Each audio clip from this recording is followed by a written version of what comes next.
Bonjour et bienvenue à tous dans cette nouvelle vidéo et aujourd'hui nous allons parler méthodologie de l'essai. C'est quelque chose d'extrêmement incontournable puisque c'est au programme de la seconde en français mais aussi au programme de la première pour les séries technologiques, toujours en français, puisque c'est au bac de français que vous aurez le choix entre une épreuve de commentaire de texte ou une épreuve d'essai et de contraction de texte si vous êtes en série technologique. Donc tout d'abord, l'essai, vous en avez déjà eu un aperçu durant la classe de troisième lorsque vous avez eu des sujets de réflexion à rédiger. Donc ça, c'est un petit peu la forme que ça prend. Mais en réalité, au lycée, on a des attentes un petit peu supérieures par rapport au sujet de réflexion de troisième. Et c'est ce qu'on va voir aujourd'hui. Donc tout d'abord, le brouillon. Eh bien, quand vous êtes face à votre essai, vous devez analyser tous les mots les plus importants pour être sûr de bien les comprendre. Je vous conseille de trouver une petite définition pour chaque mot important ou alors des synonymes pour vous permettre de bien cerner les mots en question. Il faut aussi faire une liste d'idées qui vont vous venir spontanément. Ça peut être des arguments, des exemples, etc. C'est très libre. Vraiment, il faut noter toutes les idées qui vous serviront par la suite pour construire le plan. Et d'ailleurs, en parlant du plan, eh bien, on va attaquer cette notion dès à présent. Le plan peut prendre deux formes. Il peut être soit dialectique, soit thématique. Le plan dialectique, c'est celui qu'on va retrouver le plus souvent. Le plan dialectique, on le fait quand on peut répondre oui et non à la question posée. Il se compose d'une thèse dans une première grande partie consistant à répondre soit oui, soit non à la question posée par le sujet. Puis, dans une deuxième grande partie, vous devrez développer l'antithèse, c'est-à-dire que si vous avez répondu oui à la première partie, la thèse, eh bien vous allez répondre non et inversement.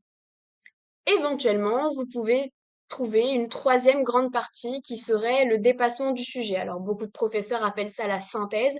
Moi, j'aime pas trop dire synthèse parce que ça sous-entendrait qu'il faut simplement résumer grand 1 et grand 2. En réalité, il ne s'agit pas de redire ce qu'on a déjà dit, mais de trouver soit une solution pour résoudre ce conflit grand 1, grand 2, soit un nouvel angle d'attaque du sujet. Donc ça, c'est le plan dialectique le plus courant.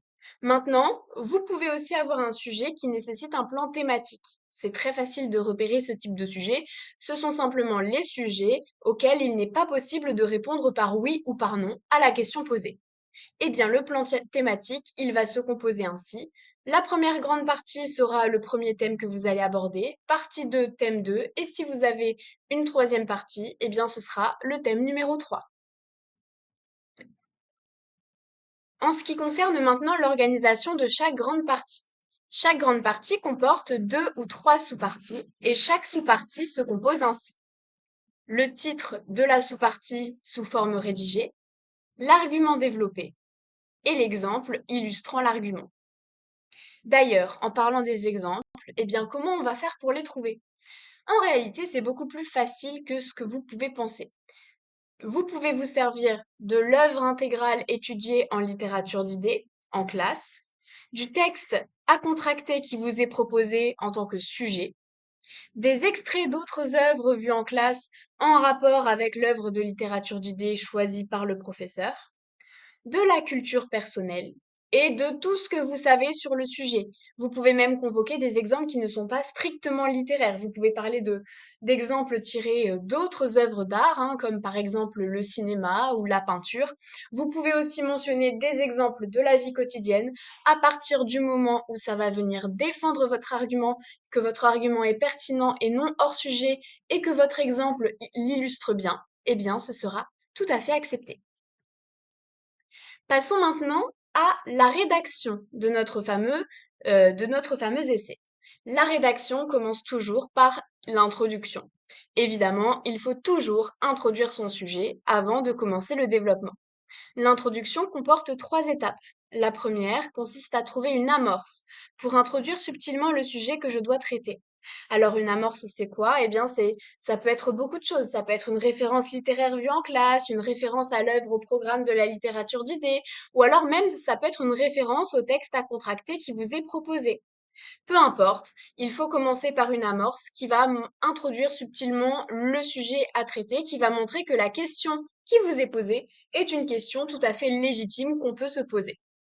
D'ailleurs, ça nous amène à la deuxième étape. Il faut recopier le sujet que vous devez traiter. Alors évidemment, il faut adapter la formulation, hein. Vous pouvez avoir des sujets qui vous demandent pensez-vous ou selon vous, etc. Bien sûr, on ne va pas recopier pensez-vous ni selon vous. On va omettre de recopier ces petits mots qui ne servent à rien, mis à part manifester le fait qu'on vous demande votre avis. Donc, surtout, on ne les recopie pas. On recopie le reste du sujet.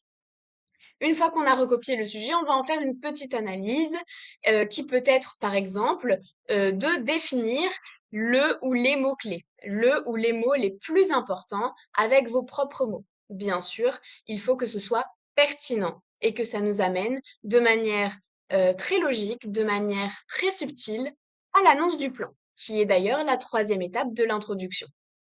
En annonce de plan, je n'annonce que mes grandes parties, je n'annonce pas mes sous-parties. D'accord? Ça, c'est très important.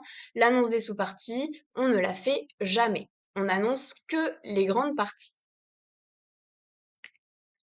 Voici un petit modèle d'introduction. C'est un exemple, hein, bien évidemment. Vous n'aurez pas de points en moins si vous ne suivez pas ce modèle. Vous n'aurez pas de points en plus non plus si vous le suivez. Mais face à un sujet, on peut parfois être un petit peu perdu et ne pas savoir comment s'y prendre, comment commencer. Alors voici un petit modèle, une petite structure qui peut vous être utile. Donc, on va faire une amorce. Cela nous amène à nous poser la question suivante. Je recopie le sujet. Ce sujet implique de réfléchir sur, j'en fais l'analyse en définissant un mot-clé par exemple. En apparence, il semblerait que grand 1, or en réalité grand 2, en vérité grand 3. Alors ici, évidemment, vous l'avez remarqué à mon annonce de plan, il s'agit d'une introduction avec une annonce de plan adaptée au plan dialectique et non thématique, d'accord? Mon en apparence, il semblerait que, or en réalité, implique que je fais la thèse et ensuite l'antithèse, bien évidemment. Il ne faudra pas suivre cette annonce de plan si votre sujet est un sujet nécessitant un plan thématique. Voilà, c'est un petit exemple, une petite structure type que vous pouvez adopter. Et ce qui est très intéressant dans ce modèle-là, ce sont les mots de liaison qui permettent de connecter les différentes étapes entre elles. Retenez bien que si votre introduction, vous pouvez la rédiger d'après ce modèle et que tout semble logique, tout semble fluide, tout semble couler de source, alors c'est probablement parce que vous avez réussi toutes les étapes.